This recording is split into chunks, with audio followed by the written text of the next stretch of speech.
To our beloved martial artist, hero, and friend, Sifu John Chang, June 16, 1966 to May 18, 2022. Creators, Nathan Ingram, Jacob Ingram, Chastity Ingram. Staff, Robert Lee Lewis, Mildred C. Gonzalez, Blake King, Jackie Fung, Anna Goris, Jenny Lynn Salmarin. Contributing writers, Odette Russell, Michael Fuchs, Kevin Pereira, Malik Shabazz, Greg Zilb, Lloyd K. Coleman, Glenn Beck, Guy Lark. Contact us, 551-245-7120, das@ingramuniversal.com, deadlyartofsurvival.com. The DAOS Opinion. Words by Shidoshi Nathan Ingram and Shihan Glenn Beck. Is your master really a master? Think about what your parents have done in life and the stories they have shared with you. As with most of us, we assume what they told us is accurate. However, unless their life has been a part of known history or the stories of their lives have been retold by people who witnessed them, we're all hoping and guessing that they've been honest. The same can be said of martial art teachers. No one is trying to disillusion anyone about their masters. However, there are too many fake instructors in the world grabbing handfuls of hard-earned money and putting their students in danger, offering them only a false sense of confidence. The world we share can go from fun and inviting to dark and deadly in a heartbeat. If a student of these so-called teachers saw someone in danger from others and thought to themselves, "I'm a trained black belt, I can handle this," maybe they can, or maybe their master only instilled courage under false pretenses. Perhaps that courage can be used in many different ways in the form of personal growth, but when it comes to self-defense or the defense of others, I bid caution, even if you are properly trained. I've stepped in to help others many times over the years, both in pre-martial arts as a young teen against bullies, and much later as an instructor. Each time was equally dangerous, and with lots of luck on my side most of the time, I made it through safely enough to talk about it. Keep in mind that anyone can walk into a martial arts store or turn on a computer and buy a new uniform and any belt they want. There isn't a national registry naming legitimate teachers that the guy behind the register checks.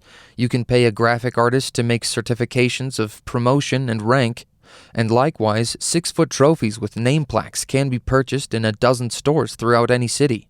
You can even have plaques created in some malls across America.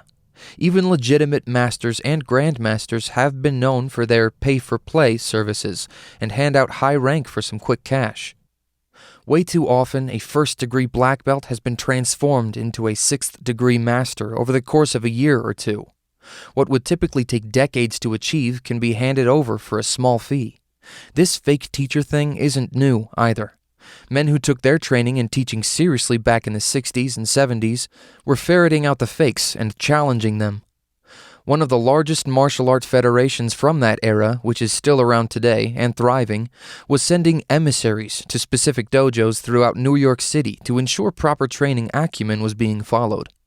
With that said, many dojos were closed, masters retired, some took unexpected trips to various hospitals, and others left the Big Apple entirely.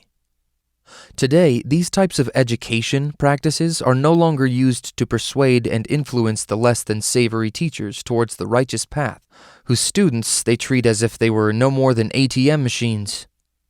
All the while, these cartoon character instructors continue to give out rank, which hurts not only the legacy of real martial artists and systems, some of whose lineage can be traced back decades to their grandmaster creators, but they also tarnish the once time-honored traditions passed on from teacher to student, who still live by the word integrity.